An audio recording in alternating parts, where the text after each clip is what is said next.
Summary of The Art of Gathering, How We Meet and Why It Matters by Priya Parker. Let's enjoy the video. Please subscribing to my channel for more great content like this. You'll be notified when I upload new videos. The Art of Gathering by Priya Parker. Have you ever stopped to think what makes for a good gathering? We spend a large part of our lives gathering, from Monday morning team catch-ups to Friday night cocktails, book groups, and board meetings. But few of us really take the time to consider the ingredients that go into a successful, meaningful, or exciting gathering. And when we do try to plan, we tend to be focused on the practicalities. We look to Pinterest for decorative suggestions, or we spend time focused on the logistics of a business event.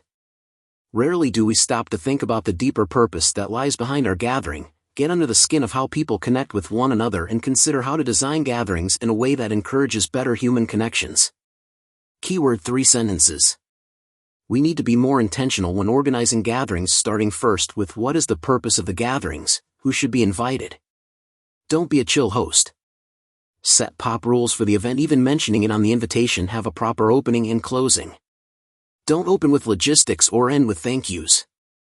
This book is the perfect antidote to lackluster, boring gatherings.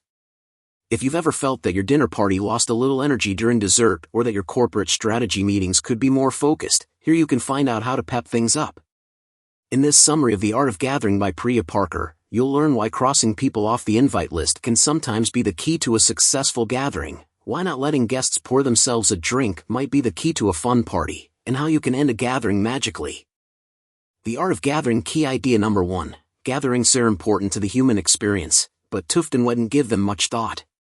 We spend our lives gathering, first in our families, with friends, in playgroups, and at schools. Then, with adult life, come weddings, business meetings, class reunions, and dinner parties. And as our lives end, our families and loved ones gather at our funerals. Gatherings are a huge part of life, and they're a part of the human experience. But the time we spend in them is often underwhelming and uninspiring. At work, we moan about conferences and meetings. Duncan Green, a specialist in international development, spoke for many of us when he wrote in his 2016 article in The Guardian about his views on conferences. With some few exceptions, he said, his usual mood at conferences ranges from boredom, to despair, and all the way to rage. In a 2015 survey presented in the State of Enterprise Work Report found that employees cited wasteful meetings as their top barrier to getting work done. Non-professional gatherings are also increasingly disappointing. As traditional religion holds less and less appeal to younger people, gatherings built around church communities are in decline.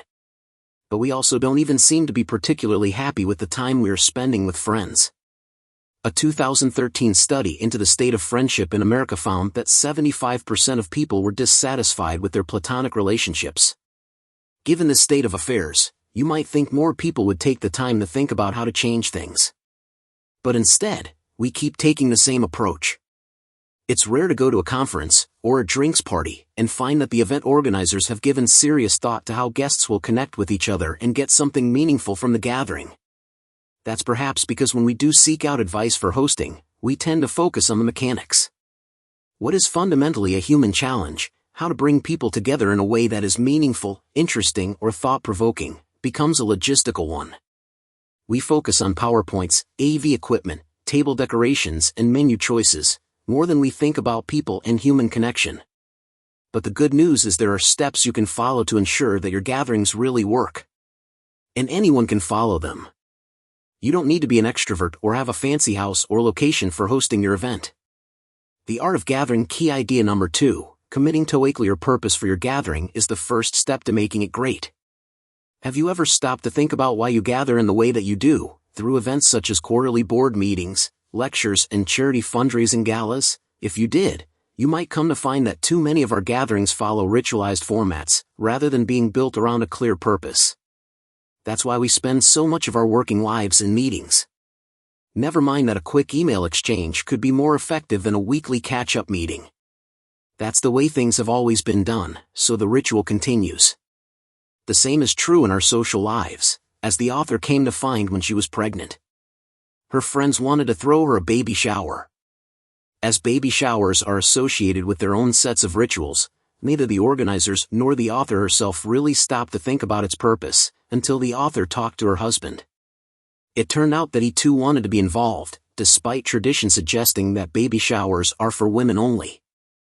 At that point, the author realized that she and her husband were making a transition together, from couple to family, and they needed a gathering that supported them both in that transition. The ritualized format of women gathering together was irrelevant to their aspiration to parent equally, as well as their desire to make this aspiration known. So when you are organizing a gathering, try to think less about the what and more about the why. Perhaps your birthday is coming up, and you want, as usual, to host a gathering to mark it. Really drilling down into why you want to do that might help create a better, more satisfying event. Perhaps you want to surround yourself with the people who make you feel happy. If this is your purpose, then you might choose an intimate dinner with your closest friends, rather than a barbecue with everyone from Aunt Mary to Bob from accounts. Or maybe you find that your real purpose is to use the occasion of your birthday to step out of the everyday routine, in which case, bungee jumping with a friend could be a better alternative to a party. Setting a clear purpose for your event will help you make the rest of the decisions about how to organize it. And among the first things to consider is who to invite. The Art of Gathering key idea number 3, being willing to exclude people, is a key step toward building a meaningful gathering. The concept of the more the merrier is deeply rooted in society. Most of us have heard those words since childhood. So when we think about guest lists, we often focus on inclusion. But sometimes exclusion is just as important, even if it can feel a little uncomfortable. The author had to grapple with this with her workout group of 6 friends who met with a paid personal trainer twice a week in a park, where they gathered to tone up and swap gossip. When one friend planned a vacation, he suggested that a friend of his would take his place, which would allow him to avoid losing the money he'd already paid for the trainer that week. The others took a while to work out why they were uncomfortable with the idea. Eventually, one of them figured out that the real, unspoken primary purpose of the group was not to take a paid-for exercise class, but to socialize while exercising. Because the proposed substitute was an unknown person to them, his attendance would have threatened the meetup's real purpose, which was providing a fun and intimate environment to catch up as friends. It's not easy to say no in these situations, because politeness takes over. But while exclusion may feel impolite, inclusion of the wrong people is a form of impoliteness to the other people involved in it. Another reason that some people avoid an exclusive approach to invitations is for fear that narrowing a group will reduce its diversity. But often, drawing their invitation list tightly can be the best way to bring together an interesting mix of attendees. Consider Judson Manor, a retirement community in Ohio that limits its residents in an exclusive way. The only people allowed to live there? Retirees, of course, and 5 college music students, who are given free accommodation in exchange for recitals and participation in the community. The benefits for both groups are clear. The students enjoy cost-free rooms and a captive audience. The older residents meanwhile enjoy regular live music in the presence of energetic young people, which can act as a remedy against isolation, dementia, and perhaps even high blood pressure. The criteria for the group are exclusive. The setup wouldn't have worked with, say, business majors. Over-including would have killed what made the combination great. Being willing to make slightly uncomfortable decisions is a key part of hosting well, as we'll see again in the next book summary. The Art of Gathering key idea number 4, hosts whacked with generous authority will always deliver better events than hosts who are overly laid back. In modern life, being chill is often treated as a virtue. As a result, we're hesitant to tell people what to do, even at events we are hosting ourselves. Being laid back, not imposing on our guests, feels like the right thing to do. But when it comes to gatherings, being a chill host is an abdication of your responsibility to your gathering and guests, and it's a surefire way to let things fizzle out. On one occasion, the author was at a housewarming party in Brooklyn.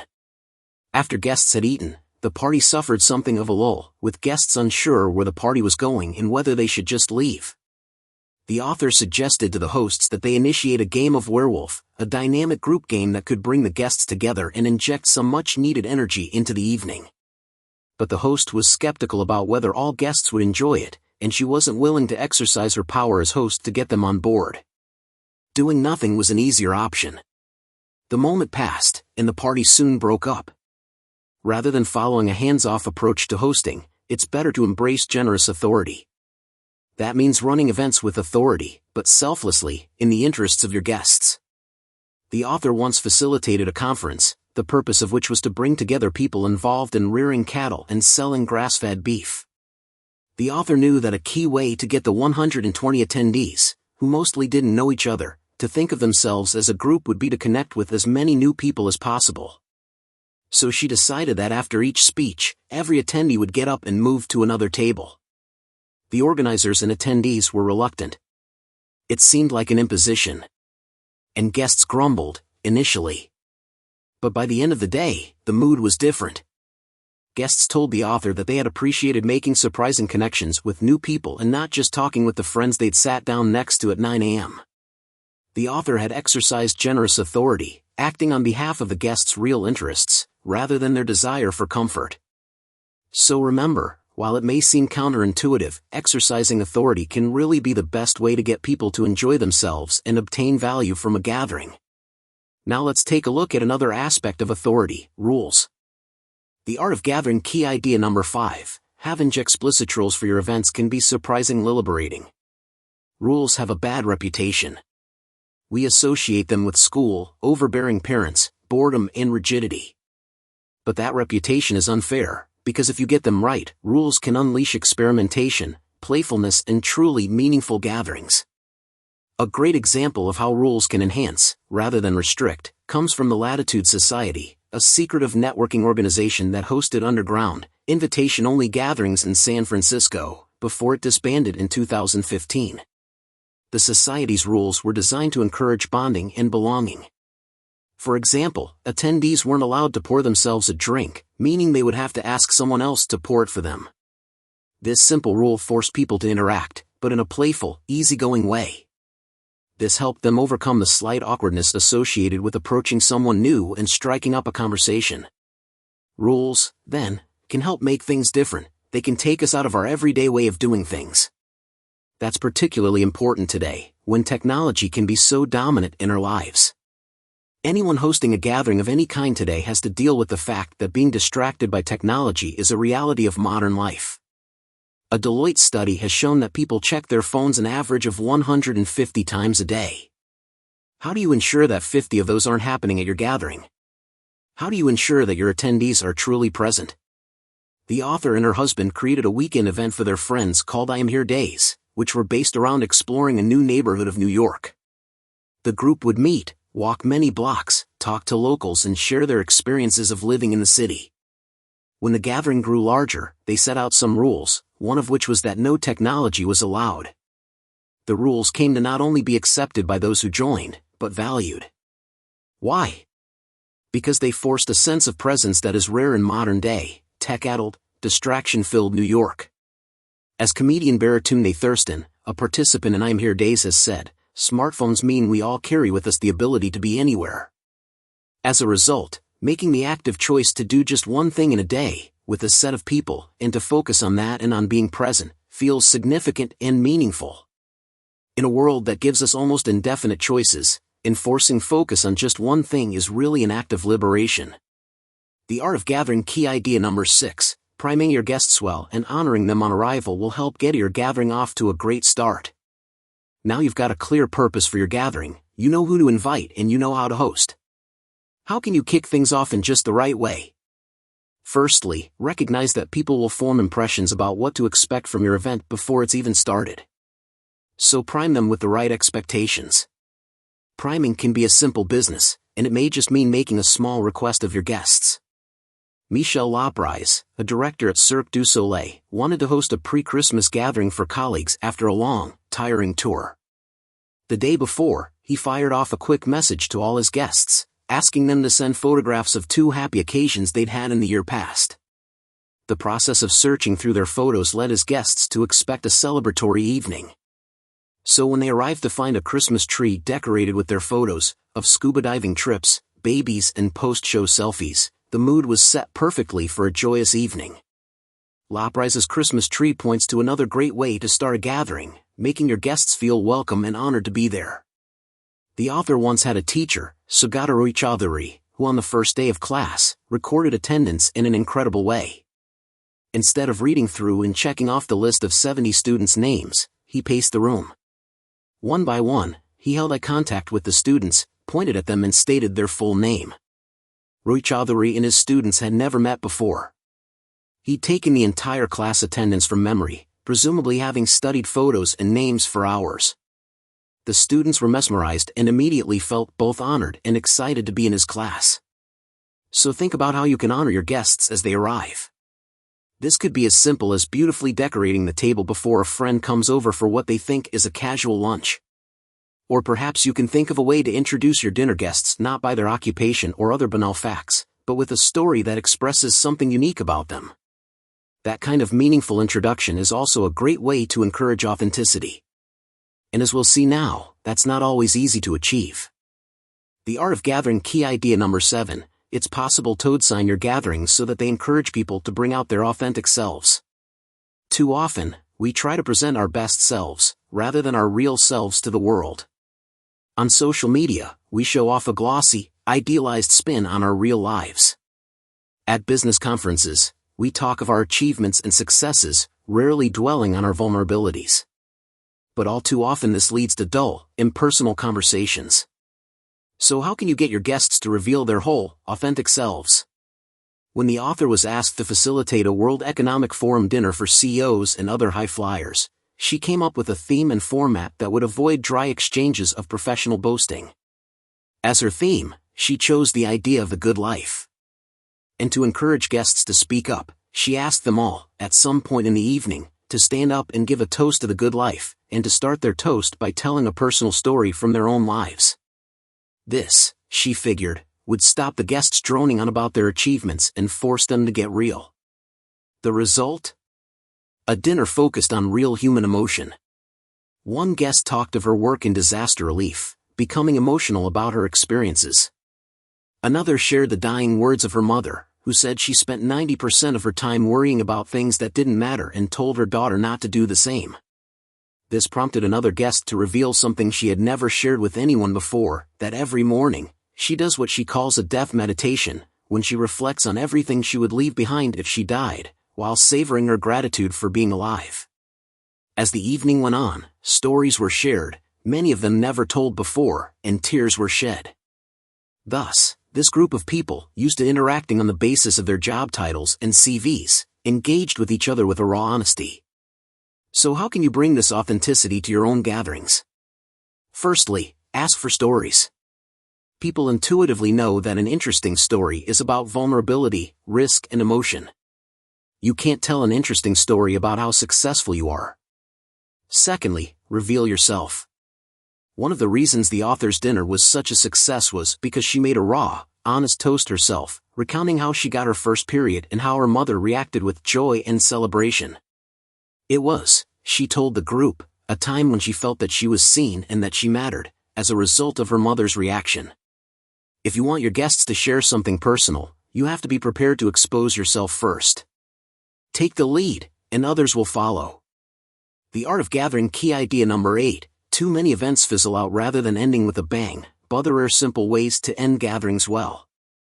A drama teacher, Dave Sawyer, once shared with the author the secret of telling great actors from merely good ones: watch not just their entrances on stage, but their exits. Truly great actors focus as much on their exits as on their dramatic entrances, knowing that how you end things shapes people's experiences and memories. Well, a great host should take the same approach. The first step to a great ending is to avoid things simply fizzling out. In bars around the world, barmen shout out last call a little while before closing. Why? To allow the clientele to resolve their unfinished business, whether that's ordering one for the road or winding down their heated debates about French philosophy. It nudges them toward a clear ending. You can implement a kind of last call in your own home. A common problem with dinner parties is that, after dessert, some guests may want to head home tired, while others would prefer to hit the brandy till the small hours. Faced with this situation, you can thank everyone for a wonderful evening and make clear that guests can feel free to leave. At the same time, you can also emphasize that anyone who wants to stay should do so by retreating to the living room. It's the dinner party equivalent of a last call. Guests can choose whether to order another round or to call it a night. The other important element of an ending is to ensure your gathering is remembered, for the right reasons. The author's father-in-law teaches a class on management consulting at George Washington University in Washington, D.C. In the last class of the semester, he avoids doing a boring recap. Instead, he takes a moment to remind his students of the difficulties of a life in management consulting and the need to maintain balance and purpose in life. Then he shows them a card trick.